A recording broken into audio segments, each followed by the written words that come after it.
बोलिए। आज एकादशी है। एकादशी माता सबको सुखी रखें, सबकी मनोकामना पूरा करें। आज पुत्रदा एकादशी है, श्रावण शुक्ल पक्ष की पुत्रदा एकादशी। भगवान सबके पुत्र पुत्री सबको सुखी रखें। बोलिए पुत्रदा एकादशी की जय। श्रावण के शुक्ल पक्ष में जो एकादशी व पुत्रदा के नाम से विख्यात है, वह मनोवांछित फल प्रदान करने वाली है। तुम लोग उसी का व्रत करो। यह सुनकर प्रजाओं ने मुनि को नमस्कार किया और नगर में आकर विधि पूर्वक पुत्रदा एकादशी के व्रत का अनुष्ठान किया। उन्होंने विधि पूर्वक जागरण भी किया और उसका निर्मल पुण्य राजा को दिया। तत्पश्चात रानी ने गर्भ धारण किया। प्रसव का समय आने पर बलवान पुत्र को जन्म दिया। इसका मातम सुनकर मनुष्य पाप से मुक्त हो जाता है तथा इहलोक में सुख पाकर परलोक में भी स्वर्गीय गति को प्राप्त होता है। बोलिए एकादशी की जय।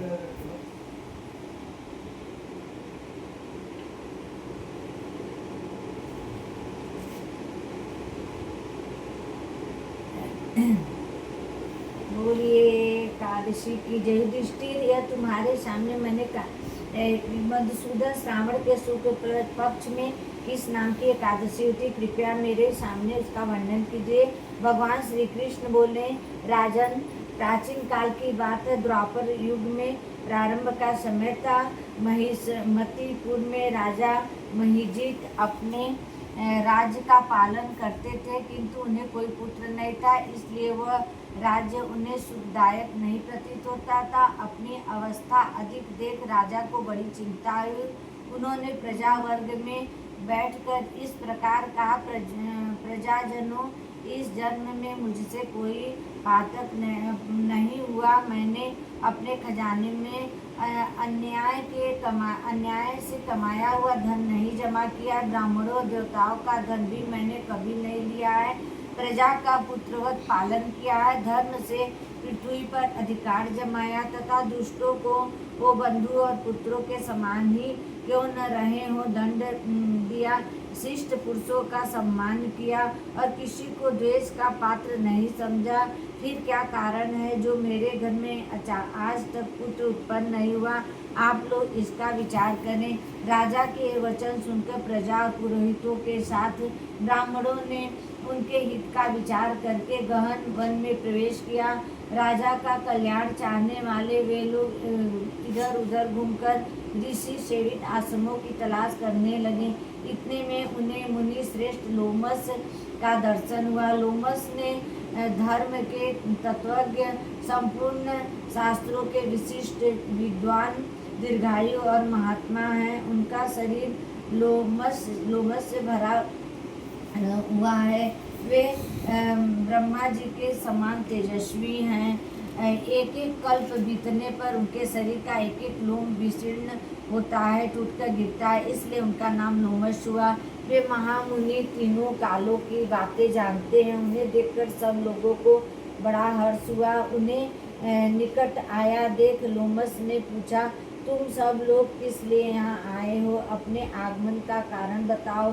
तुम लोगों के लिए जो हितकर कार्य होगा उसे मैं अवश्य करूँगा। प्रजाओं ने कहा, ब्राह्मण, इस समय महिजीत नाम वाले जो राजा हैं उन्हें कोई पुत्र नहीं है।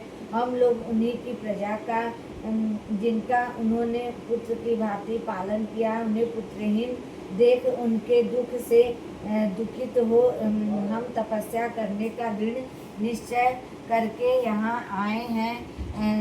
द्विजोत्तम राजा के भाग्य से इस समय हमें आपका दर्शन मिल गया। महापुरुषों के दर्शन से ही मनुष्यों के सब कार्य सिद्ध हो जाते हैं। मुनि, अब हमें उस उपाय का उपदेश दीजिए जिससे राजा को पुत्र की प्राप्ति हो। उनकी बात सुनकर महर्षि लोमस 2 घड़ी तक ध्यान मग्न हो गए। तत्पश्चात राजा के प्राचीन जन्म का वृत्तांत जानकर उन्होंने कहा, प्रजावृंद सुनो। राजा महिजीत पूर्व जन्म में मनुष्यों को चूसने वाला धनहीन वैश्य था।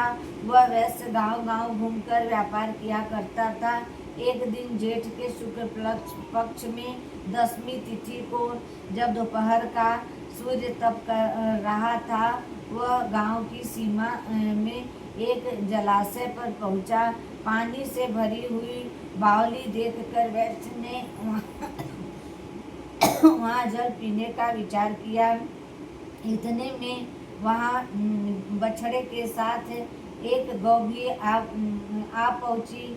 वह प्यास से व्याकुल और ताप से पीड़ित थी, अतः बावली में जाकर जल पीने लगी। वैश्य ने पानी पीती हुई गाय को हाँक कर दूर हटा दिया और स्वयं पानी पिया। उसी पाप कर्म के कारण राजा इस समय पुत्रहीन हुए। इसी समय के पुण्य से उन्हें अकंटक राज्य की प्राप्ति हुई। प्रजाओं ने कहा, मुनि, पुराण में सुना गया है कि प्रायश्चित पुण्य से पाप नष्ट हो जाता है, तब पुण्य का उपदेश कीजिए जिससे उस पाप का नाश हो जाए। लोमस बोले, प्रजाजनों, श्रावण के शुक्ल पक्ष में जो एकादशी होती है पुत्रदा नाम के से विख्यात है, वह मनोवांछित फल प्रदान करने वाली, तुम लोग उसी का व्रत करो। यह सुनकर प्रजाओं ने मुनि को नमस्कार किया और नगर में आकर विधि पूर्वक पुत्रदा एकादशी की व्रत का अनुष्ठान किया। उन्होंने विधि पूर्वक जागरण भी किया और उनका निर्मल पुण्य राजा को मिला। तत्पश्चात रानी भी गर्भ का धारण किया। प्रसव का समय आने पर बलवान पुत्र को जन्म दिया। इसका महात्म्य सुनकर मनुष्य पाप से मुक्त हो जाता है तथा ये लोगों को सुख पाकर परलोक में भी स्वर्ग गति को प्राप्त होता है। बोलिए पुत्रदा एकादशी की जय। श्रावण मास के शुक्ल पक्ष में पुत्रदा एकादशी होती है।